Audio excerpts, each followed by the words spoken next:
విశ్వాంతరాలలో మనకి అర్థం కాని విషయాలు ఎన్నో ఉన్నాయి. చావు పుట్టుకలు శరీరానికే కాని ఆత్మకి కాదు. భూమి మీదకొచ్చిన ఏ ఆత్మైనా తన కర్మలను పూర్తి చేసి తిరిగి వచ్చిన చోటకే వెళ్ళిపోవాలి. అలాగే మన బంగారాజు ఆత్మ కూడా భూమి మీదకొచ్చి తన కర్మలను పూర్తి చేసుకుని అన్ని బంధాలను వదులుకుని తిరిగి వెళ్ళిపోతుంది.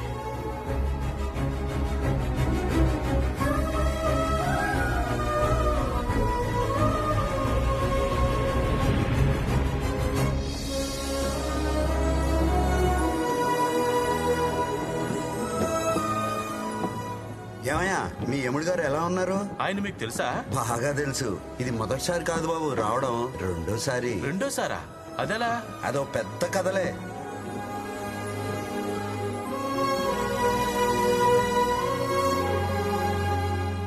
ఏంటయ్యా, నరకం ఇంత మారిపోయింది? ఇది స్వర్గం. మా యమధర్మరాజా వారు మిమ్మల్ని స్వర్గానికి పంపించవలసిందిగా ఆదేశించారు. స్వర్గం అంటే రంభా ఊర్వశి మేనకలు ఉంటారు, అదే కదా? అవును. మీరు బయలుదేరండి, నేను లోపలికి వెళ్తా.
లయకారుడి సన్నిధిలో అపశృతి కరిమాయ కాకపోదు.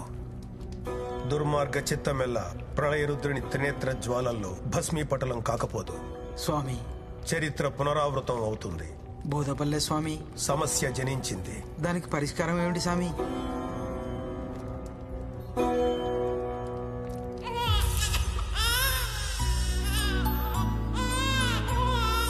పరిష్కారం జనించింది. ఆ ప్రళయానికి ఈ ప్రసవానికి సంబంధం ఏమిటి? ఉంది. ఈ జననాలు మరణాలు, ప్రణయాలు ప్రళయాలు లయకారుడి విన్యాసాలు. కొడుకును చూసుకుని రాము, మనవణ్ణి చూసుకుని సత్యమ్మ చాలా మురిసిపోయారు. కానీ వాళ్ళ ఆనందం ఎక్కువసేపు లేదు. రాము భార్య సీత కన్ను మూసింది. 3 నెలల తర్వాత రాము సీతల బిడ్డకి వాళ్ళ తాతగారి పేరు పెట్టారు. బంగారు రాజు. బంగారు రాజు. ఆ రోజునే రాముకి బావవరసైన రమేష్ కూతురికి నాగలక్ష్మి అని పేరు పెట్టారు. నాగలక్ష్మి. పిల్లలిద్దరిది శివపార్వతుల జాతకం. వీళ్లకు వివాహం జరిగితే సాక్షాత్తు ఆ పార్వతీ పరమేశ్వరులే తాండవం చేస్తున్నంత శుభకరమమ్మా. అలాగా? అవునమ్మా. రమేషు, బంగారు రాజు నాగలక్ష్మి జాతకం శివపార్వతుల జాతకం అంట. వీళ్ళకి పెళ్లి చేసేద్దాంరా. చేసేద్దాం అత్త, మరి ఇప్పుడేగా పేర్లెట్టాం. పంతులోరు వాళ్ళ పెళ్లి ఊసు చెప్పారు, మరి దానికున్న గండాలు చెప్పలేదే? ఎన్ని గండాలు దాటితే కళ్యాణ గడియలు వస్తాయో తెలీదా మీకు? జాతకంలో లేదు స్వామి. జాతకం నరుడి రాత, విధి విధాత రాత.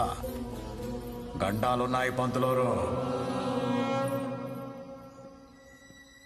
సత్యమా, రాము, ఇక్కడ ఉంటే నా మనసేం బాగాలేదు. ఏదైనా వర్క్ చేస్తూ ఉంటే డైవర్ట్ అవుతాను. నేను యుఎస్ తిరిగి వెళ్ళిపోతాను. వీడు నీ దగ్గర ఉంటేనే కరెక్ట్. వీలైనప్పుడు వచ్చి చూసి వెళ్తాను.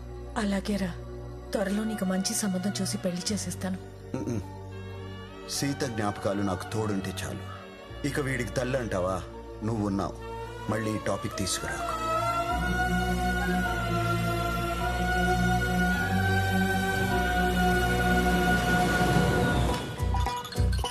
అప్పటి నుంచి వాడిని కళ్ళల్లో పెట్టుకుని పెంచింది. బంగారాజును బడికి పంపించడానికి కూడా బాధపడిపోయేది సత్యమ్మ. ఏటా కన్నీళ్ళు ఏటత్తా? నా కర్మ కాకపోతే వీడిని స్కూల్ కి పంపించడం ఏంట్రా?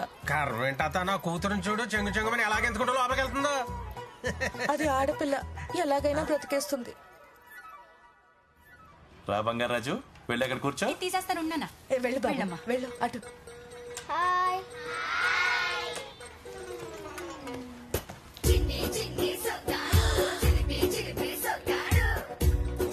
ఆహా, మా బంగారు రాజమాయిని చూసినట్టు ఉంది. అంటే అది రే, అది బంగారాజుని స్కూల్లో జాయిన్ చేసాం, కొంచెం చూసుకోయే. సరే మామయ్య. జాగ్రత్తగా చూసుకోరా. అది అలాగే. బంగారాజు ప్రతి పుట్టినరోజుకి సత్యమ్మ వాడికి కుంకుడికాయతో తలంటేది. ఊరంతా పండగ చేసేది. తిను బంగారం. వయసుతో పాటు బంగారాజుకి చిలిపితనం కూడా పెరిగింది. అవును కదా. పిల్లలు, రేపు క్లాస్ లీడర్ని పెడుతున్నాం. ఇంట్రెస్ట్ ఉన్న వాళ్ళందరూ పేర్లు ఇవ్వండి. ఆ మాటతో గడుసు పిల్ల నాగలక్ష్మికి ఓ ఐడియా వచ్చింది. ఏంటి నాగలక్ష్మి ఇవన్నీ? జున్ను, పాలు, కూరగాయలు, కుంకుడుకాయలు. మీ అందరికీ మాస్టారు. ఆహా, మాస్టారు, ఈ రోజే కదా మన క్లాస్ లీడర్ ని ఫిక్స్ చేసేది. అవునమ్మా. సరే మాస్టారు. సో క్లాస్ మొత్తం మీద లీడర్ అయ్యే చాకచక్యం మన సర్పంచ్ గారు అమ్మాయి నాగలక్ష్మికి మాత్రమే ఉంది. నాగలక్ష్మే class leader. Thank you master. Bangaraju, నువ్వు అమ్మాయిల మధ్యలో ఎందుకు కూర్చున్నావు? అక్కడికి వెళ్ళి కూర్చో. నువ్వోరే నాకు చెప్పడానికి? నేను క్లాస్ లీడర్ నిరా. పోవే జున్ను లీడర్. నన్ను జున్ను లీడర్ అంటావా? అన్నే కొడతావా? నన్ను జున్ను అంటావా? స్కూల్లో బంగారాజు నాగలక్ష్మి రోజు కొట్టుకునేవాడు. వాళ్ళకి తీర్పు చెప్పలేక సత్యమ్మ రమేష్ తలలు పట్టుకునేవారు.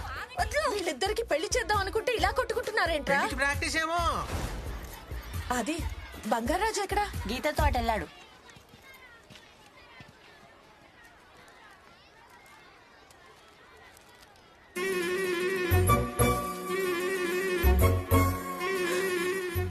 సత్యమ్మ ఓ రోజు చూడకూడదు చూసింది. బంగారాజు! లెగండి, లెగండి, లెగండి. కూత మారినదేమిటి? మా ఆవిడ వచ్చేసిన లెగండా. సత్య నువ్వేంటే ఇక్కడ అయినా నువ్వు చచ్చిపోవడం ఏంటి? నేను చచ్చానని బాధ, వచ్చానని బాధ. ఆ? ఏంటి వీళ్ళతో ఓ కింద మీద పడి పొరలేస్తున్నావు? ఈ పొరలడంలో ఆయన తప్పేం లేదమ్మా. మనసులో ఉన్నది సాక్షాత్కారం అవ్వడమే స్వర్గం గొప్పతనం. థ్యాంక్స్ అండి, మీకు మంచి మాట చెప్పారు. ఓ ఇదే కోరుకున్నావా? అమ్మో, దొరికేశాను. నీకు చీరలు అంటే ఇష్టం కదా, నీ మనసులో కోరుకున్నావు అనుకో, నీకు తెలియకుండానే నీ చీరలు మారిపోతాయి. మనకేం సంబంధం ఉండదు. అవురా? అది సరే, వీళ్ళెవరు? మన రంభ ఒరసి మేనకాను. నా ముద్దులు పెళ్ళం సత్యమ్మ, మీకు అక్క అవుతుంది. సత్యం అక్క గారికి ప్రణామములు. ఇప్పటి వరకు చువ్విచ్చి అని కవ్విచ్చి ఇప్పుడు ప్రణామములట. ఏ మాట కామాటే గాని బంగారాజు బాబు గారు చూపులతో ఊచకోత కోసేస్తారక్క. అక్క చెక్క అన్నావంటే తొక్క చెక్కేస్తాను. నువ్వేంటయ్యా వీళ్ళని చూసాక నన్ను మర్చిపోయావు? నేను అలిగా. అలిగితే నువ్వు డబల్ అందంగా ఉంటావే పుట్టికి. పుట్టికి అనగానేమి? మా ఆవిడ కొంచెం పుష్టివర్ధనం కదా, అందుకే ముద్దుగా పుట్టికి అని పిలుస్తా. అలా పిలిస్తే దానికి బోల్డ్ అంత ఇష్టం. ఇష్టం అంటున్నారు, అక్కగారి ముఖంలో ఓ నవ్వు లేదు, ఓ ఆనందము లేదు. అలిగింది కదా, బయటికి కనబడనివ్వదు. కోపంలో కూడా చిన్న నవ్వు కనబడద్ది చూడండి, దాన్ని దాచుకోవడానికి నానా తిప్పలు పడద్ది. మా సత్యమ్మకి నవ్వు కళ్ళల్లో కనబడద్ది, అదే ఆమెకు అందం.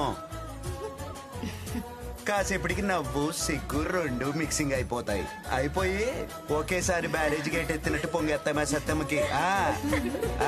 అయ్యా ఓ బంగారం, నువ్వు మాయలోడివి బంగారం. ఎంత కోపంలో ఉన్నా మనసు ఐస్ ముక్క చేసేస్తా.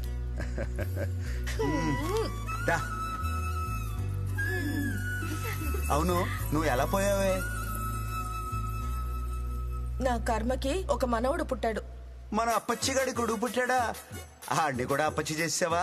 కాదు, వాడు అచ్చు నీ జాతకం. మీసాలు రాకుండానే సరసాలు మొదలెట్టాడు. వాడి వేషాలకి గుండాగి చచ్చాను. వాసి వాడి తస్సదియా నా పరువు నిలబెట్టాడు. ఆడిని ఇప్పుడు చూడాలి మనం. ఎలా? మానస దర్శినికి వెళ్లి చూడండి, మీ మనసులో ఉన్న వ్యక్తి కనిపిస్తాడు. ఈ మాట ముందెందుకు చెప్పలేదు సామే? నువ్వు అడిగి ఉండవలే. నువ్వు పద పద పద పద పద పద.